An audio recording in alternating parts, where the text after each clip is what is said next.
നിങ്ങളെ എന്റെ ബാക്കിൽ കണ്ടോണ്ടിരിക്കുന്നത് കുട്ടനല്ലൂർ സെന്ററിലെ ബ്ലോക്ക് ആണ് കേട്ടാ. ഇവിടെ ഇത്രയും വലിയ ബ്ലോക്ക് ഉണ്ടാവാനുള്ള കാരണം അവിടെ ഒരു ഉരുളുണ്ട് കൈ കണ്ട. ഈ ഉരുളിയാണ് എല്ലാത്തിനും കാരണം. ഇവിടുത്തെ ചെയർമാനും പോണുണ്ട്.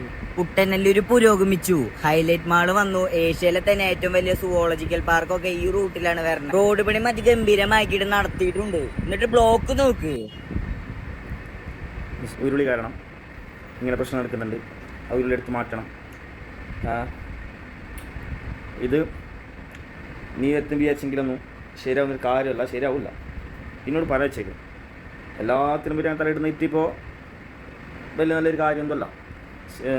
അത്ര പിന്നെ എനിക്ക് വലിയ വേദനാണെങ്കിൽ നീ പിന്നെ നേരാക്കും. പിന്നെ എന്താ വെച്ചിട്ടുണ്ട്, അവിടെ എത്ര നാളായിട്ട് അങ്ങനത്തെ പ്രശ്നം ഉണ്ടായിട്ട് ഇപ്പോൾ അതുള്ളതുകൊണ്ട് ഇപ്പോൾ പിന്നെ ആടെ അങ്ങനെയാണ് ഇങ്ങനെ അന്നതാണ് മറിച്ചാണ് തിരിച്ചാണ് പത്ത് വെച്ചിട്ട് എന്ത് കാര്യമില്ല. ഇതിപ്പോൾ നിങ്ങളാടെ മാത്രമല്ല, ഇത് എല്ലാ ജില്ലകളിലും എല്ലായിടത്തുള്ള പ്രശ്നമാണ് ഈ ബ്ലോക്ക് എന്ന് പറയുന്നത്. വാഹനങ്ങളെല്ലാം കൂടിപ്പോൾ പണ്ടത്തെ പോലല്ല.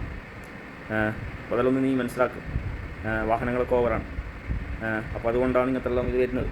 പിന്നെ ഈ ബ്ലോക്ക് എന്ന് പറഞ്ഞാൽ നമ്മുടെ ജില്ലയിൽ കാസർഗോഡായാലും അതുപോലത്തെ അവസ്ഥ തന്നെ. ഞങ്ങളിപ്പോൾ ഞാനിപ്പോൾ 2 ദിവസം ഞാൻ കാസർഗോഡ് ദിവസം പിന്നെ അങ്ങോട്ട് പോയിട്ട് വരുമ്പോൾ സമയത്ത് ബ്ലോക്കാരാണ്. സ്കൂട്ടർ ആയതുകൊണ്ട് അത്യാവശ്യം ബുദ്ധിമുട്ടില്ലാതെ ഗ്യാപ്പിൽ കയറി ഞാൻ ഇങ്ങോട്ടേക്ക് എത്തിയത്. മനസ്സിലായി? അതാണ് ഇപ്പോഴത്തെ അവസ്ഥ. അതിനിപ്പോൾ നീ ഇപ്പോൾ ഇനി ഇറങ്ങി തച്ചുകൊണ്ട് ഇപ്പോൾ അത് നേരാക്കാൻ അത് പൊളിച്ച് മാറ്റിയിട്ട് ആൾക്കാർക്ക് സിഗ്നൽ വരുത്തിക്കാനൊന്നും പോകുന്നില്ല. നീ പറഞ്ഞത് അവിടെ കഴിഞ്ഞ് അത്രയും ഉണ്ടാവും. ഇപ്പോൾ ഞാനെന്നും പറഞ്ഞാൽ അത് അവിടെ കഴിഞ്ഞ്. അല്ലാതെ ഇതിനൊന്നും വലിയ ആൾക്കാർ ഇത് മുന്നിട്ടിറങ്ങിയിട്ട് ഇപ്പോൾ ഈ വെറുതെ പൈസ വിട്ടിട്ട് ശരിയാക്കാൻ പോകുന്ന കാര്യം എന്തല്ല മോനെ. മനസ്സിലായി? പിന്നെ ഇപ്പോൾ അത് ഭരിക്കുന്നുണ്ട്. ഇനിയിപ്പോൾ ഇലക്ഷൻ കഴിഞ്ഞിട്ട് അറിയണം എന്ത് കഥ എന്താവും എന്നുള്ളത്. മനസ്സിലായി? അപ്പോൾ അങ്ങനെയാണ് കഥ. അപ്പോൾ ഉള്ളത് കൊണ്ട് ഓണം പോലെ എന്നാണ്. അപ്പോൾ ഓക്കെ, ബൈ.